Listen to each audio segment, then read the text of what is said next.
Hello, everybody, and welcome to Decoding the WSL, the podcast dedicated to the stats and facts in the WSL.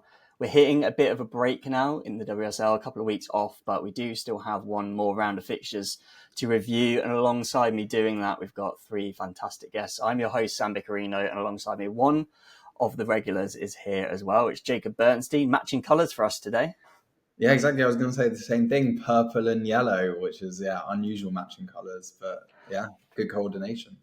It's very podcast coded, seeing as our branding is mainly purple and yellow with a bit of blue and pink thrown in. I should actually shout out this top that I'm wearing now is a custom shirt.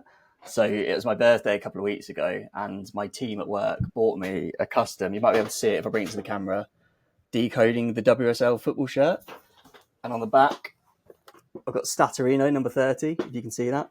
If not, if it doesn't work on the YouTube, I'll figure something out. But yeah, pretty cool. And thank you, Meg and Rachel, especially for organising it. I did promise them a shout out, so there you go, they've got that. Alongside myself and Jacob were a couple of people that didn't quite get the pink and yellow memo, but one of those, well, you're nearly there. It's Emily Herbert. How are we doing, Emily? Welcome back. Yeah, good, thank you. Thanks for having me. I really like the shirt. I haven't seen that before, so maybe it'll bring you some luck today. Yeah, fingers crossed.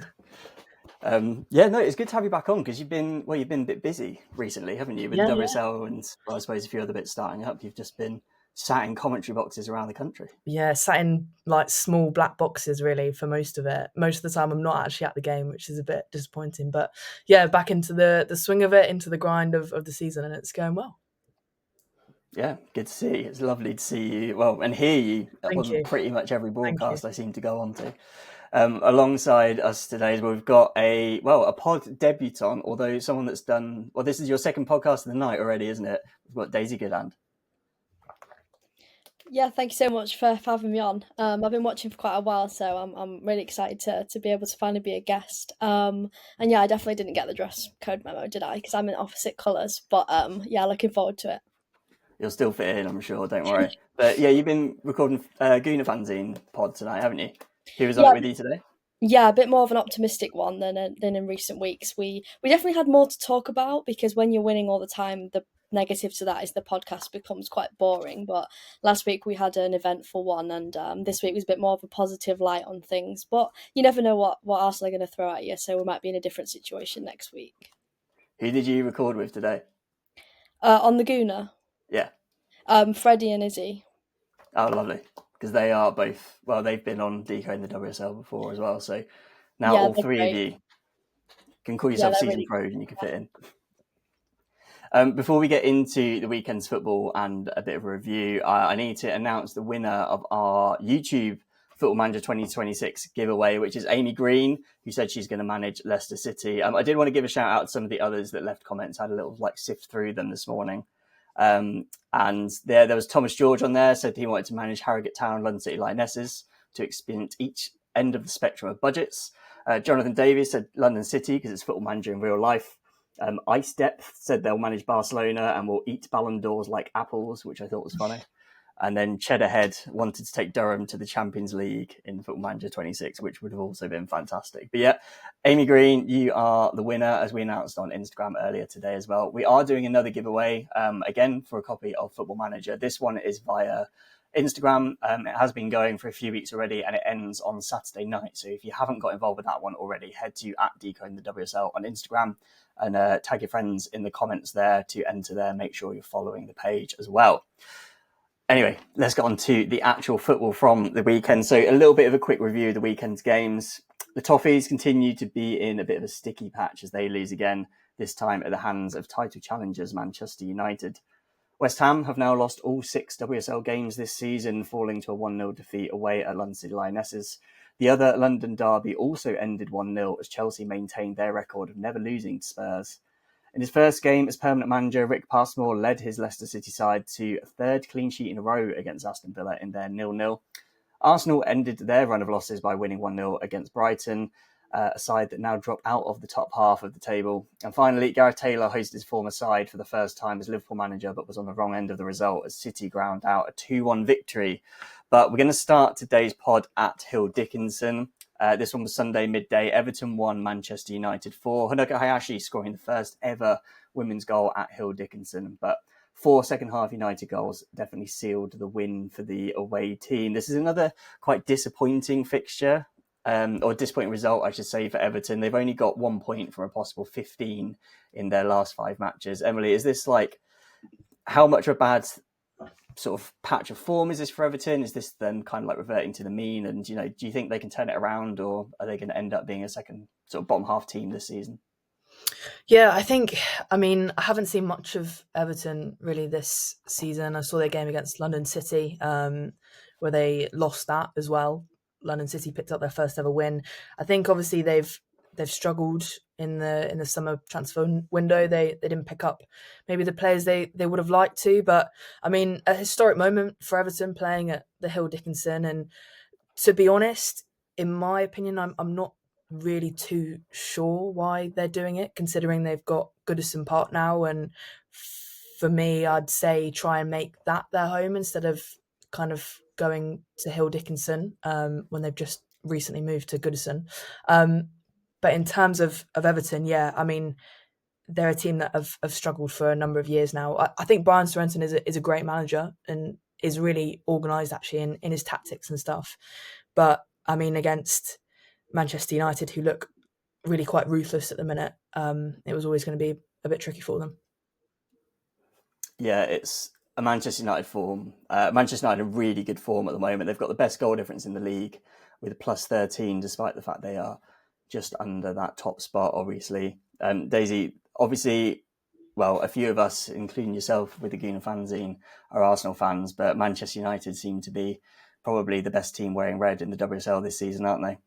Unfortunately, yeah, that is the case. I did have Manchester United down as one of my favourites. My only concern was their squad depth, and I still think that is going to be a huge test for them, especially being in the Champions League as well. How that's going to fare as the season goes on, I think that will be the only challenge. But they've recruited really well. They've got a core group there that are really strong, and they're kind of good in all areas. So I do think that this, as I was looking at who might challenge for the title, they were one of my favourites, and they're really proving it as well. They've obviously played Arsenal and Chelsea. I think they performed well in the big games. They're getting the results against the lower opposition, and they've got a great goal difference as well. They've scored a lot of different goal scorers, and I think Jess Park has been a revelation of a signing for them. So many positives for Manchester United fans right now. And I definitely do think they have a huge shot at the WSL, and it really will come down to those games against the top oppositions. Yeah, it's really interesting you mentioned Jess Park there as well, because when I saw that transfer at the start of the season of her and Grace Clinton basically swapping sides, I thought that City have got much the better sort of outcome there. I don't think Jess Park is a bad player, but Grace Clinton's, I think, another level ahead. But I feel like I'm being proved wrong, because Jess Park, another 2 goals, albeit one of them was quite a big deflection this weekend, she's definitely the player that's in form out of the 2 of them. Jacob, I wanted to come to you for some of the stats in this one, because I know Manchester United got a lot more XG in this game.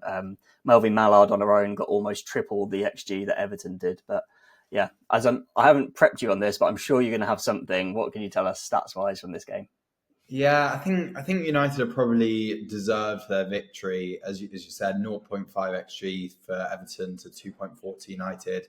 United had 65% of the possession. Everton had 7 shots to United's 14. As you said, Mallard got the most XG. That makes her the top scorer, I believe, in the league with 5 goals so far in the WSL. I think she accumulated 1.3 XG in the game, but I think most of that XG came from the fact that for her goal, she had a shot from close range, which was saved, and then she scored the rebound, which was, I think, something like just over 0.8, I think, XG. So yeah, very, very positive. And then to see Jess Park obviously not start the game, but then come off the bench is obviously really, really positive from United to see.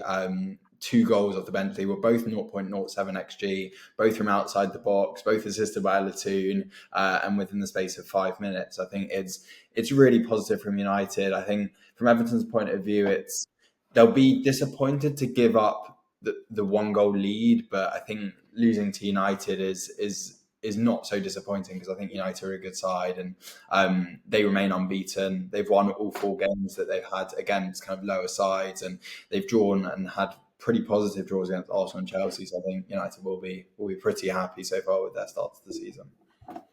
Yeah, I think certainly a much better start than I thought. I think, like Daisy alluded to earlier as well, their squad depth, I think it's going to be the bit that fails them this season. I think it still will be. I think just an injury to someone like Amaya Letitia or a Miyazawa or a Valentuous Joyce is going to really kind of ruin their season in all aspects. I don't think they've got enough depth. But let's move on to a team that definitely does have enough depth, and that is Chelsea. They beat Spurs 1-0. Also midday on Sunday, this one at Kings Meadow. Kira Walsh getting the only goal of the game with a 0.04 XG shot from distance. Spurs have still never beaten Chelsea in any fixture at all. And I think Chelsea, although they won by a goal, I think they probably should have won by more. They accumulated 2.5 XG in this game to just 0.5 for Spurs. And yeah, Erin Cuthbert, for me, although she didn't get the official player of the match, was definitely my player of the match. She created 9 chances in this game, more than double any other player, and completed 13 crosses, which was 11 more than the next player, which is an absolutely obscene number. But Jacob, I'll throw this one back over to you. But does this mean Spurs are now out of the title race? It might do. No, I think it was a really interesting matchup. I think from a Spurs fan perspective, I think you have to be relatively proud of the fact that we went to Kings Meadow, put in a pretty strong defensive performance, and we were only beaten by that Kira Walsh goal. So it was more to do with Chelsea's quality rather than our kind of poor defending, which I think is a positive to take. We were able to hold off Chelsea for 60-65 minutes until that goal. I think Chelsea will take a lot of positives from the fact that it's another win, 5 wins from 6. They've only conceded 3 goals, joint least with United, now kept 3 clean sheets in the league. The only slightly concerning thing from a Chelsea perspective would be their lack of clinicality across a couple of games this season, but most notably across this game. They had 27 shots in the match, but only 4 on target. They had 16 corners in the match. That I can't remember the exact stat, but it was an amazing stat. I think they had something like 11 or 12 corners in the first half, and that was like the most out of any WSL team ever, or something across the first half. It flashed up on Sky 13. Sports. 13. I was close. That was from memory. Chelsea's biggest XG threat was Natalie Bjorn, which I think says something about their kind of lack of creativity. 0.7 XG for Bjorn.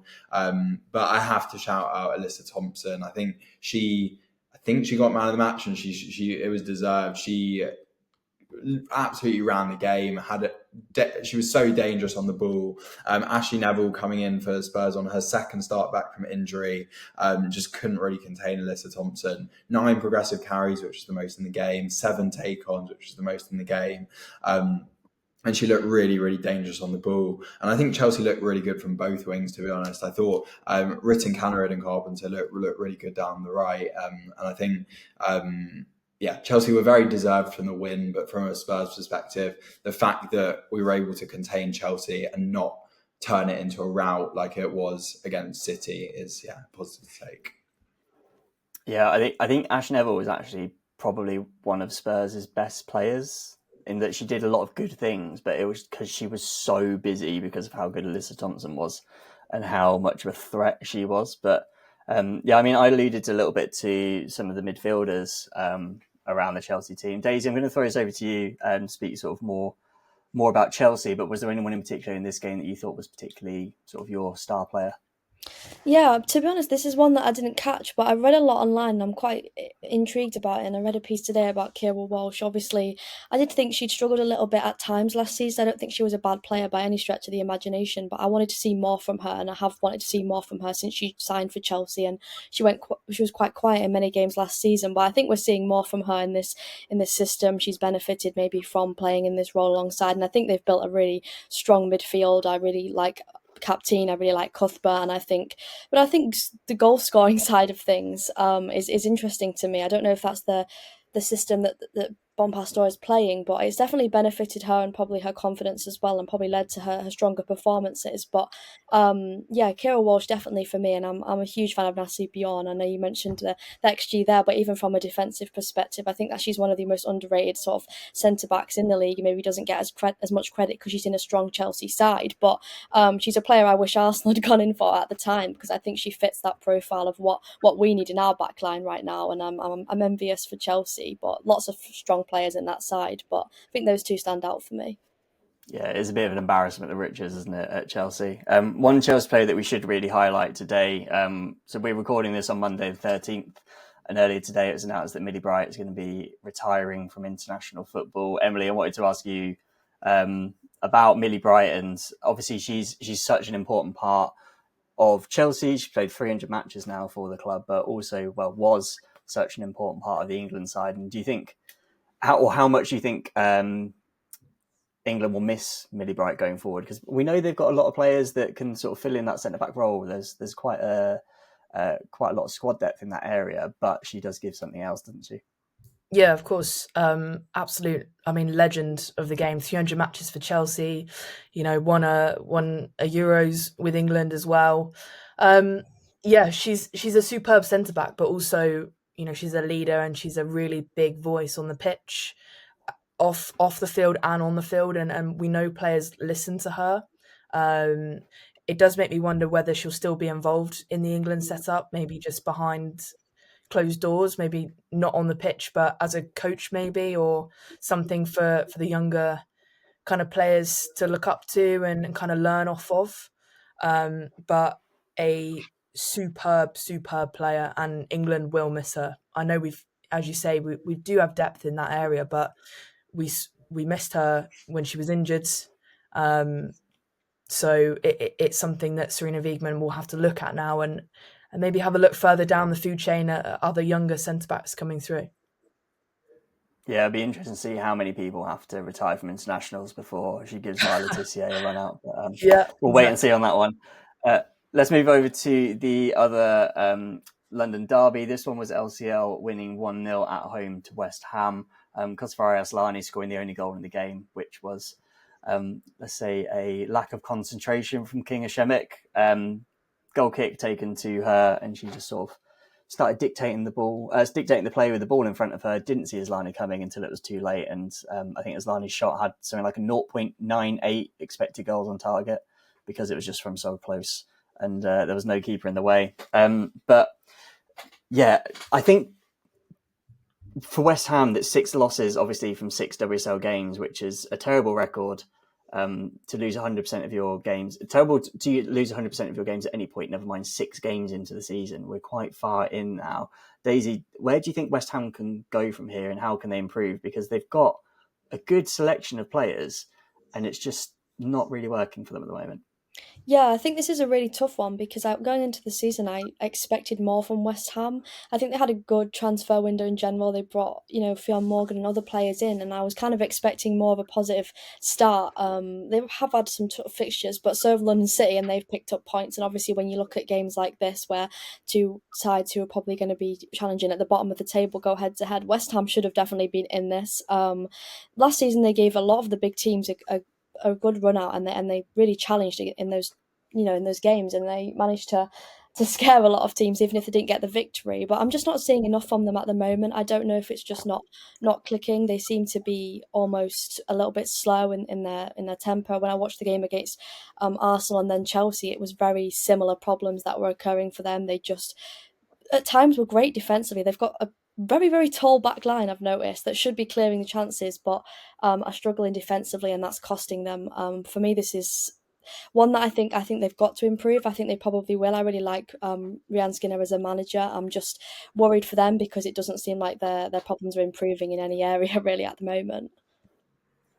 Yeah, I think West Ham are a team that I've been saying for a couple of years now are just a ticking time bomb because of the lack of investment. That Rhian Skinner is so good at performing and getting a team to be better than the sum of its parts. And now the parts are actually a bit better than they normally are. But yeah, for some reason, she's not quite getting the best in this season. But Emily, LCL are the other way. They've obviously got massive influx of talent this season, and we knew it was going to take time for them to actually work together. And we know in those first couple of games they got thrashed, albeit against some very good teams, not necessarily teams they're expecting to take points from. But are we now seeing a London City Lionesses side that have gelled together a bit and can start sort of putting together a good run of games?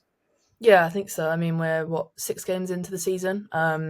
We always knew that this was going to be their biggest challenge. It was, you can buy star players from everywhere, but Jocelyn Prasure to actually mould them together and make a system that works is a really big challenge, and probably a bigger challenge than the likes of like the top 4 have, because most of their players have stayed the same. So he's actually done a superb job at London City to find some chemistry. And I think obviously London City were lucky with the goal at the weekend to get that win, but nevertheless it's a win and it's another 3 points, and they're really starting to climb this table. And I saw them against Everton too, and they really put in a big shift up there, so they could win away as they can at home. So it's looking positive, and I think it's good for the league as well that London City are doing so well, because previously we've of course had Crystal Palace and Bristol City come up and go straight back down. So if London City can kind of work something out where even if they're battling at the bottom but stay up in the WSL, I think it's good for the league. Yeah, I think their away form is something that I'm finding really interesting as well, because I'm pretty sure last season they were sort of like relegation sort of area on their away form. They were sort of getting, I think it might even have been less than a point a game, but their home form is really what ended up getting them promoted overall. But if they're moving up a league and being able to do it home and away, that's going to be very good news for them. Jacob, let's go stats again, as we are the stat guys. But is there any player in particular that really stood out for you, and can you give us some sort of interesting stats from them in this game? Yeah, I think the stat that I wanted to look into, because obviously we've spoken last season about West Ham's brilliance in attack, and we've obviously not seen that this season. So I wanted to look into kind of like why that wasn't happening. And so I had a look at the top 10 biggest XG underachievers from this season. And it will probably come as no surprise because of their results. So West Ham have 3 players in those top 10. That's Asai, Martinez and Theo Morgan. And Asai and Martinez especially, we've kind of associate them with clinicality. So I don't know if this is a permanent thing or if it's a temporary thing, but hopefully their kind of underachievement will level out and they'll start achieving for West Ham. Just having a look at their fixtures, they've got City away in the next game, which is obviously a very tough game, but then following that, they've got 2 home games in a row against Leicester and Everton. So look, if there's any time to turn your season around and start picking up points, it has to be in those 2 games. We're already over a quarter of the way through the season, and to be on 0 points is very disappointing. From a London City Lionesses perspective, I think I'd take a lot of encouragement, especially in the defence, to have now won 2 games in a row, albeit against Liverpool and West Ham, who are both winless, but to kind of keep clean sheets in both of those games and start getting that consistency. I think London City Lionesses obviously had those disappointing results against the top teams, and their next game is against Chelsea. So I think obviously Chelsea's a very tough test, as we know, but if they can start competing and not getting thrashed by those top teams, then I think it can be a very successful season for London City Lionesses. Yeah, and I think the Linari was the player that I had down as sort of my, I don't know if player of the match necessarily, but someone that really stood out from LCL. She had 97 touches, completed 79, which is 95% of her passes, including 9 long passes, and was the number 1 player on the pitch for all 3 of those. She made our sort of Decoding the WSL team of the week for the 2nd week running, and I think she enjoyed that as well because she liked the post. So nice. Hopefully that's a bit of a positive boost for her. Maybe that's what she needs. It's just a bit of decoding the WSL, giving her a bit of a boost. Let's move on to probably the game that we won't speak about too much because it was, I think, kind of one of the dullest games of the weekend. It was a 0-0, Villa 0, Leicester 0. This one also Sunday midday at Villa Park. Rick Passmore's first game as permanent Leicester City manager. Leicester City, this surprised me when I looked into the head-to-heads, but it's the 3rd game in a row against Villa that they've kept a clean sheet, which, considering Leicester are not a team that are, that's the sort of stat you'd expect to hear from a United or a Chelsea or something. But no, Leicester City are the team that are managing to keep clean sheets, but they're doing that despite the fact they faced 3.0 XG from Aston Villa, including 2.32 expected goals on target. Janine Leipzig still managing to keep them out, which made her our goalkeeper and team of the week this week. Daisy, I'll come to you first on this one, because a 0-0 for two teams in the bottom half of the table that would be hoping to do a bit better, but who do you think is going to be the happier manager after this?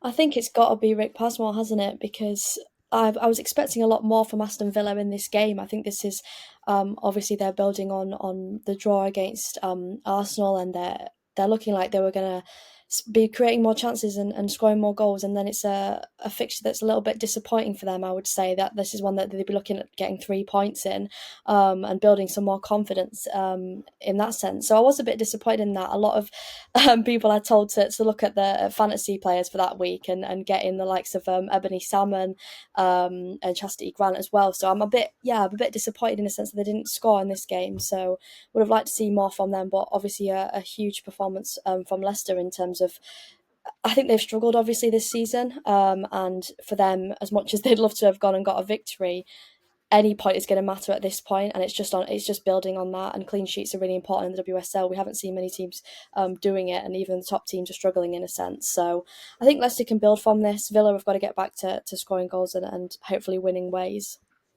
Yeah, Villa, struggling a bit with their goal scoring there. I was one of those people that put Chastity Grant in my team this week. I played my clean slate, so I made quite a few changes, and Kirsty Hansen, Chastity Grant were the two Villa players that I had in, but not really any sort of return from either of them. Chastity Grant on her own accumulated 1.22 expected goal involvement, so expected goals plus expected assists, and didn't register anything. Although Ebony Salmon racked up even more. She actually racked up more than 5 times Leicester's XG on her own, 1.6 XG for her, but still not managing to score at all. Just was not Ebony Salmon's day.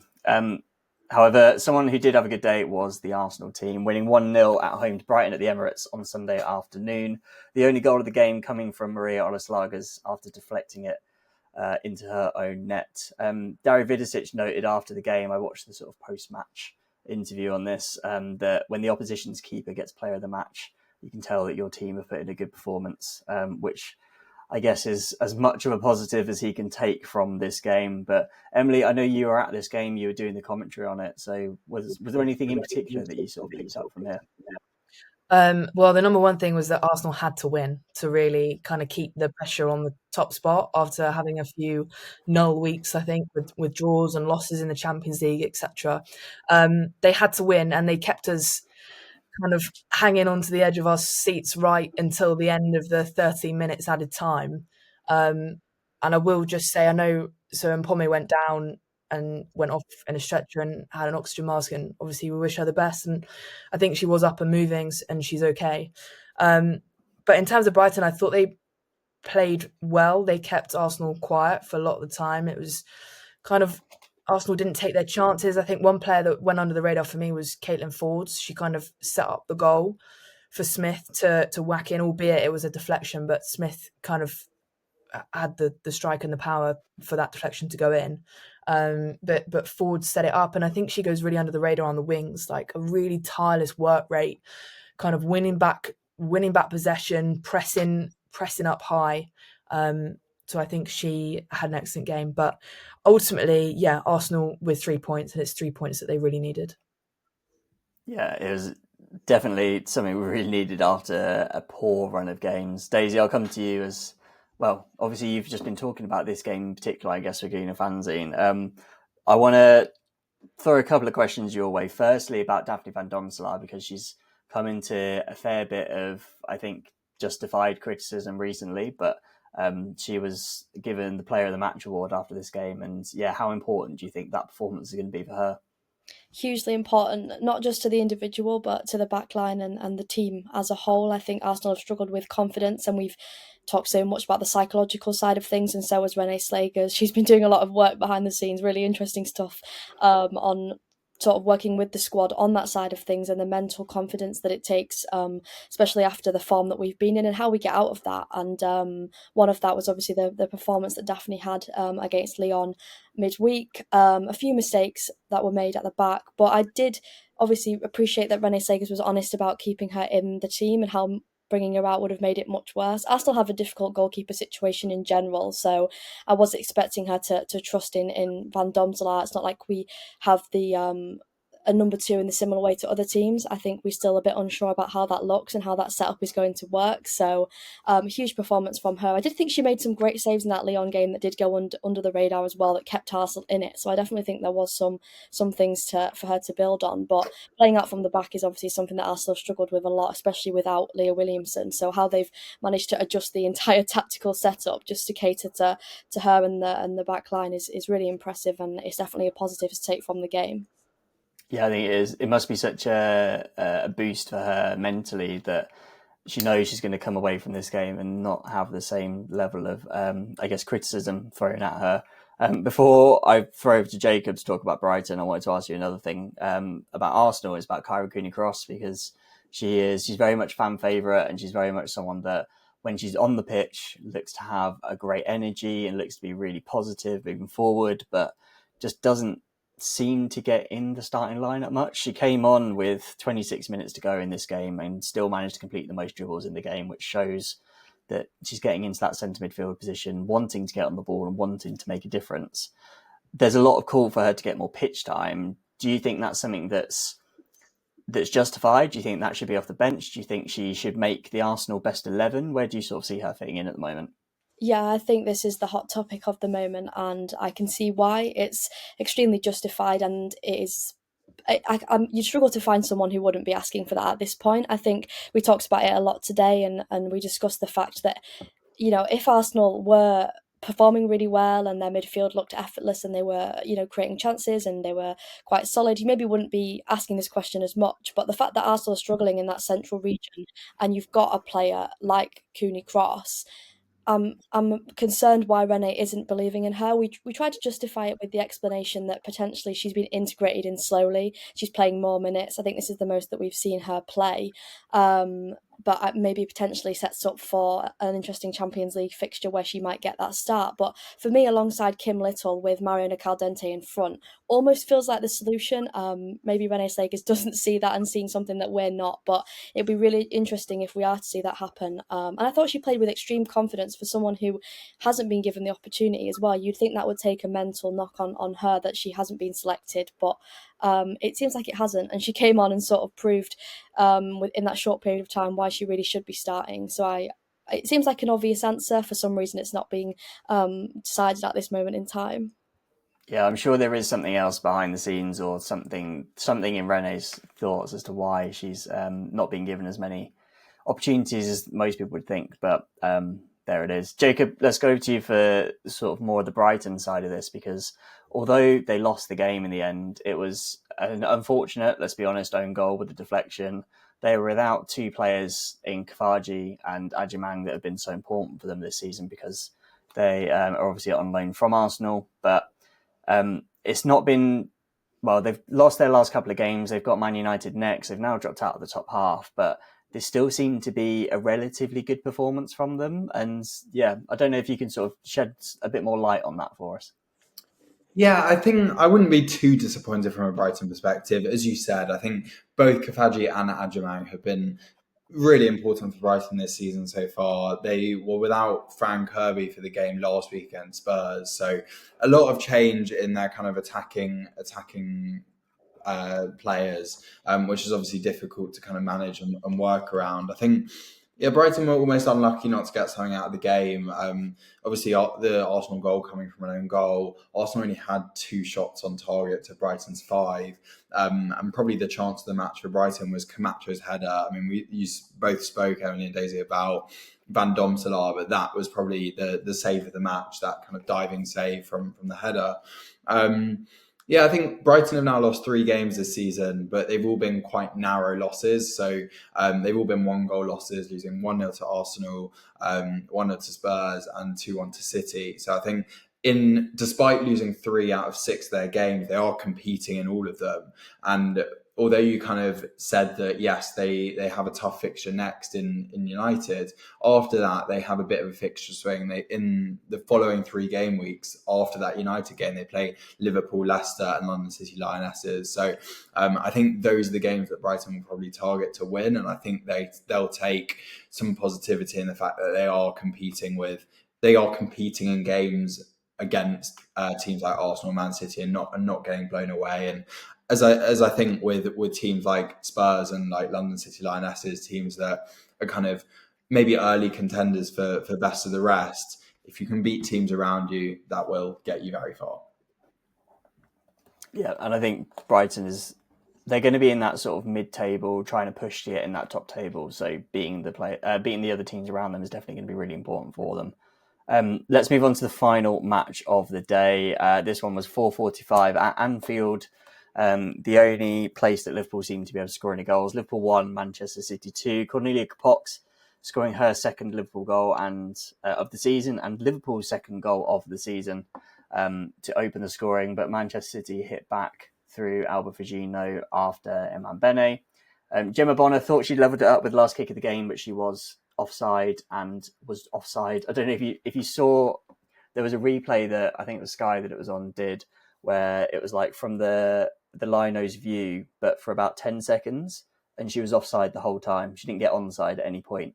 So yeah, I thought the surprise after was quite funny, that she was so shocked by it. She hadn't realised she'd been offside for so long. But yeah, that meant City won 2-1. They're now on a run of 6 wins in all competitions since losing to Chelsea on the opening day, albeit they are doing it kind of the hard way, because they've only kept 1 WSL clean sheet since they last faced Liverpool, and that was back in February.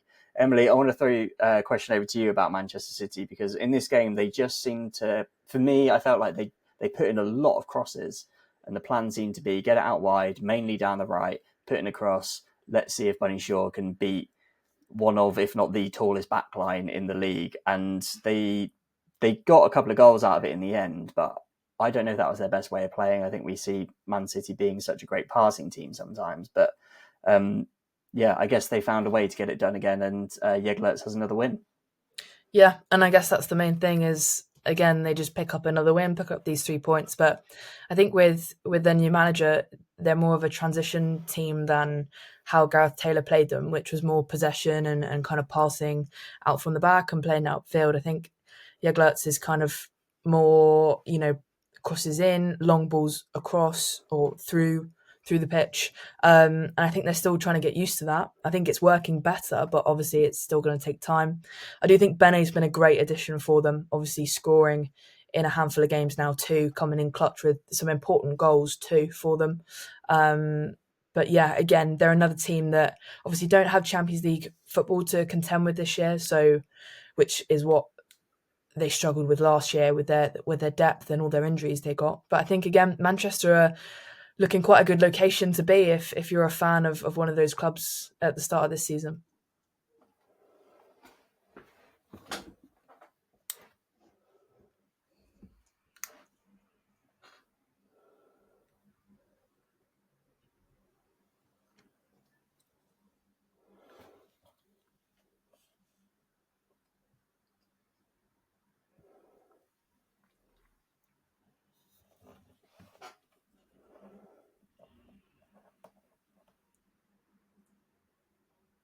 Hello. Sorry, I cut out. Do you want me to do that again, or did you get that? Can anyone hear me? I don't want to do this again. Please, can someone hear me? We can hear I you. can hear you. I can hear you. No, it should pick it up because it records everyone individually, doesn't it? So it should be fine. If you got through everything you're saying, it will get picked up on the recording. It'd just be that I didn't hear it, but I can play it out. I can cut it. I just said Manchester City are good, basically. Let me just jot down the time.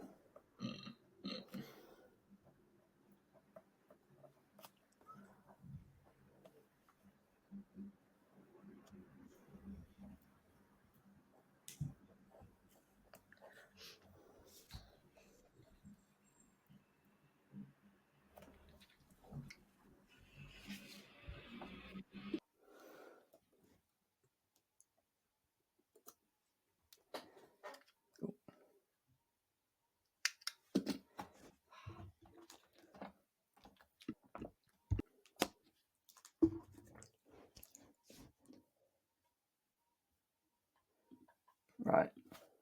I think we're back in the room. Sorry.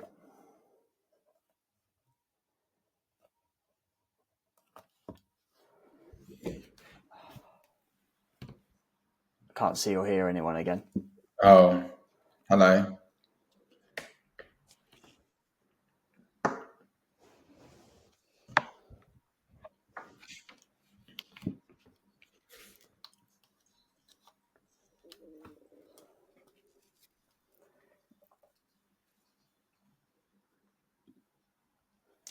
Okay. I think I can see and hear everyone now. Can you hear me? Yeah. Yeah. Right. Happy days. Right. Sorry. I'll cut it again. So, Emily, did you finish on like a question or anything? I just said it's a good time to be a fan in Manchester right now at the start of the season. Right. I'll carry on from that. Yeah, it is. There's definitely, probably the happier city over London at the moment, sort of the two main teams at the top, or two main cities at the top of the WSL. Daisy, I want to ask you a little bit about Liverpool and their goal scoring, because Cornelia Cox has scored, her second of the season and Liverpool's second. She's the only one that has scored for them at all so far. And it was their first goal since the opening day when she scored against Everton. So again, another one at Anfield as well, which isn't their regular home. So what is kind of going wrong for Liverpool at the moment under Gareth Taylor? Because he's taken on a group of players that we know are a good side, but yeah, they're just not getting the results and not getting goals, which is something you really need to win football matches. Yeah, I think Liverpool have had a really difficult season so far. I did think in this game they were better than they have been, but there's obviously clear problems in that side. In general, I don't think their squad is very strong. I think they've got issues in the starting 11. Obviously, they've lost key players, and then Gareth Taylor's appointment actually came quite late, in my opinion. Not much time for him to build a system or understand how these players were going to work, and for him to bring anybody in either. And if you look at it from a mental perspective as well, obviously they've had a really difficult time. A lot of these players obviously playing under Matt Beard as well. So it's been difficult for them. I'm not sure how they're going to turn this around. I guess they're going to have to hope for a positive transfer window looking towards maybe even January. But their midfield is lacking for me, and I think that's where they need to recruit. And up front, they're struggling to score goals. Really, this is quite similar to Arsenal in that you could probably pinpoint areas in every single section that is a problem at the moment defensively, midfield, squad depth, creating chances. So it really is a tough one for Liverpool, and I'm intrigued to see just how he turns this around. Yeah, I think he's got a tough job on his hand to do it as well, but maybe with a bit of a break, that might be what he needs to really sort of get into it and get into some of the players, or those that aren't away on international duty anyway. Jacob, stats-wise, Man City really dominated this game. They had 5 times as much XG, completed more than double the number of passes. 5 players made at least 10 defensive contributions in this game. They were all Liverpool players because it was Liverpool's back 5. And Kerry Holland was the player that won the most duels, including all 4 of her aerial duels. So you can tell that Man City have got all the possession and Liverpool have got very much backs to the wall from those sort of stats. Was there anything else you picked out from the numbers that really demonstrated how this game went? Yeah, I think from a City attacking perspective, I think they've been really impressive this season. They're the top scorers in the league with 17. They've had 9 different scorers, which is very impressive. So the goals have been spread across the pitch. I mean, although she didn't score, I did want to shout out Bunny Shaw because she was so involved yet again, like so many chances, and she's actually one of the league's biggest XG underachievers, but she scores goals, as we know, and she had 4 shots in this game, 3 shot creating actions, which was the most, 5 successful take-ons, which is the most, 5 progressive carries, which is the most, and she's had the most shots in the league. So even though Bunny Shaw didn't get the goal, I thought she was impressive and led quite a lot in the stats. But I think it's the kind of attacking midfielders from a City perspective, and the goal scorers, unsurprisingly, for Gina and Bennett and Ima Bene, who kind of would strike me as the most impressive, kind of, especially whilst Lauren Hemp is out. I think you need players that can step up, and they both have.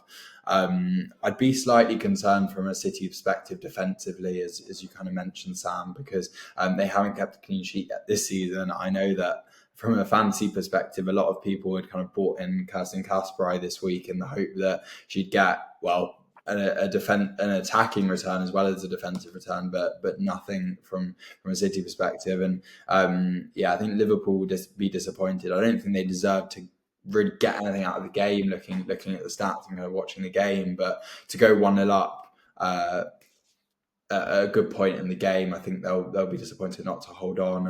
And I think Liverpool have had their problems this season. Bografe and kind of their goalkeeping situation has been slightly concerning. And I thought Bografe could have really done better for that first goal. It was a Bunny Shaw header, and Bografe almost palmed it out to Bene, who scored, and it was a tough-ish angle. But Bografe should be doing better from there. And I think, that's 5 losses from 5 from Liverpool. Concerning stuff from that perspective. Yeah, it's not looking good for them. Let's move on to aerial fantasy, as you sort of alluded to it there. Because I was one of those that brought in Kirsten Kasperai this week and enjoyed all 2 of the points that she got for us. But in the Decoding the WSL League, we have a change in number 1 slot with 56 points this season and 361 overall. Jay goes back into first place with their team, Sister Slagers. The best team in game week 6 was Alyssa L with their team, Well We Move Forward. 85 points. So despite being, they were just outside the top 100 before this game week and now up to 96th. But 85 points in 1 week, which is only 8 off the highest in the world. They played the Wall this week and had 6 players with 10 or more points, which were Ellie Carpenter, Katie McCabe, Anna Patton, Lynn Vilms, Jess Park, and Mariona Caldente. I also planned to play the Wall this week, but didn't realise that if you play Clean Slate, you can't play another one of your chips. So that's good planning from me. Maybe I should get more tips from Izzy moving forward, but never mind. There we are. An okay week for me. I was happy with it. I had 47 points, so not ideal with a clean slate, but it was good for moving forward, I think. But let's move on to, the main reason that most of us are here, especially Emily, it's Know Your Stat. I can see you giggling away because we had a little chat before we went on air, just to sort of say where people were. Emily is currently bottom of the I'm not doing 19. Well. I'm not doing well. Yeah, the 19 strong leaderboard, but you've got an opportunity today to move up. If you win at least a round, you will move up the leaderboard, which, I guess is good news. Daisy is obviously not on the leaderboard yet, depending on how well you do.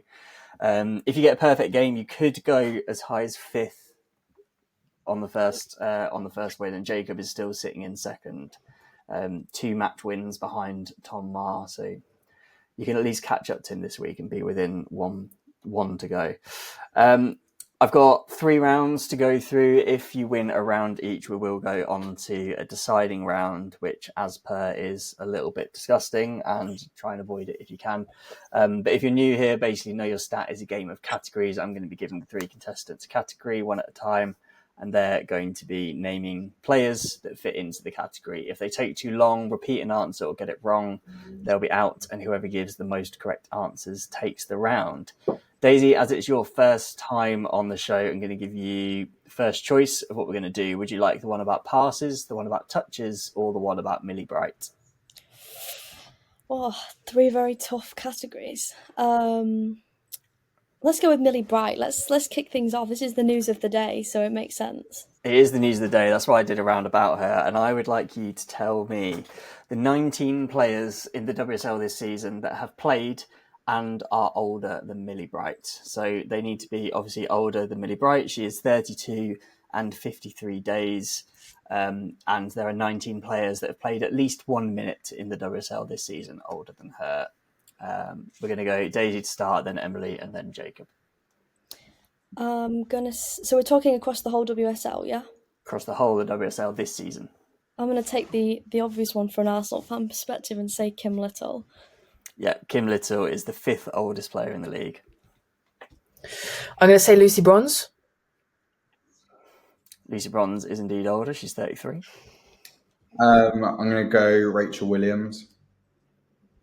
Rachel Williams is the oldest player in the league at 37 and 276 days.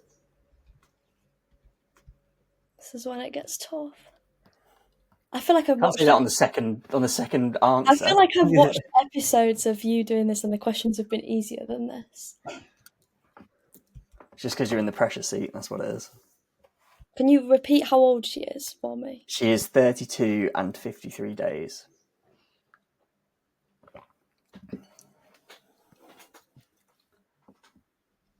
Gonna have to rush you for an answer. Katie McCabe. Katie McCabe is... I'm a bit disappointed that you went for her because she is, I think, 3 days older than me. She is an incorrect answer. That's the luckiest thing you've ever seen. She is the 44th oldest player in the league, so does not make the cut. Over to Emily. Aslani. Yep, Aslani is correct answer. She's the 3rd oldest player in the league. She's 36. Rachel Daly. Rachel Daly is indeed older by about a year and a half. Back to Emily. Am I out? Yeah, you're out. Katie McCabe's only 30. Oh, okay. I'm gonna say, I might be really being quite harsh here. Gemma Bonner. Gemma Bonner is correct. She's the 8th oldest player in the league. Great. Shalina Zadorsky. Shalina Zadorsky is about to turn 33. She'll be 33 by the next time she plays a WSL game. Gorry. Yep, Katrina Gorry is 33 as well. I'm not sure on this one. Drew Spence. Drew Spence is 33 in 10 days. Correct answer. Neville. Ash Neville. Ash Neville is 32 but is older. So correct answer. Yeah. I'm out of players. Beth England. Oh no. Beth England means that Emily takes the round. Yes, I was Beth England next is 31. So Emily takes round 1 with 5 correct answers. It's pretty good. You got more than half the answers. Excellent. You didn't get 2 of the top 5 players. One of those being Sophia Jakobsen. She's 35. And the second oldest player in the league, Yanis Kamen, who turned 37 yesterday. Amongst a few others like Laura Coombs, Layla Ohabi, who I didn't realise was that old, Saki Kumagai, Sabrina D'Angelo, Frank Kirby, and Emily Van Egmond. Yeah. So we move on to round 2. This one is going to be Emily to pick the round. You can either have the round about passes or the round about touches. I'll go passes. Passes. Okay, so this one's going to be Emily first, then Jacob, and then Daisy. I would like you to tell me any player that's completed at least 20 long passes in the WSL this season. So long passes, any pass that is at least 30 yards. There are 31 players that have completed at least 20. Emily to go first. Millie Bright. Millie Bright is correct. 49. Alex Greenwood. Alex Greenwood, 12th on the list. I thought she'd be higher, but correct nonetheless. I'll go Maya Letitia. Yeah, 3rd on the list with 50. Steph Catley. Steph Catley is an incorrect answer. She is 55th on the list with 14 long passes so far. It's an early dropout. Jacob, next. Natalie Bjorn. Natalie Bjorn is correct. 22, so only just correct. Oh, I really wanted that one. I'm going to just go with Kasparai. Kirsten Kasparai is unfortunately another incorrect answer. She has had 7 long passes completed, which means Jacob takes round 2. So some of the players, I'll give you the players in the top 10 that you could have had that you didn't get. So you could have had Ayaki Yamashita, Jimaka Nadozi, Daphne Van Domselaar, Elena Linari, Janine Leitzig, Kinga Shemik, Lisa Kopp, and Shalina Zadorsky. So yeah, pretty much every goalkeeper. I'm amazed no one went for one at all, but there we are. An easy win for Jacob, and it's Jacob to go first on the final round. Daisy, if you win this one, we will go to the tiebreaker. If not, I'll save it for the next pod. But this one, this one's going to be Jacob to go first, then Daisy, then Emily. I would like you to tell me any player that has taken at least 60 touches in their own box. So in their defensive penalty area, any player that's taken at least 60 touches in the WSL this season. There are 20 players on the list. Jacob to go first. Claire Hunt. Claire Hunt has 124, correct answer. She's been busy in the Spurs box.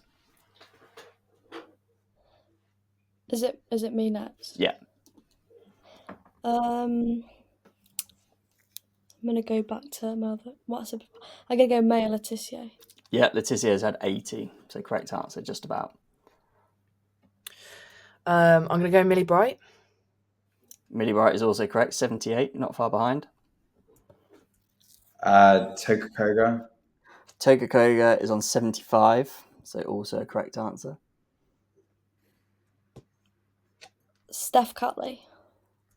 Steph Catley, once again, is an incorrect answer. She's had 50, so she's 10 off.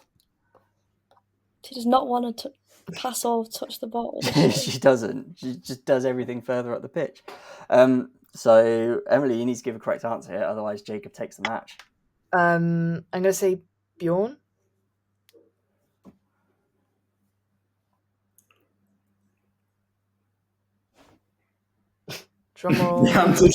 Natalie Bjorn is also an incorrect answer. She's had 54 touches, so just not enough.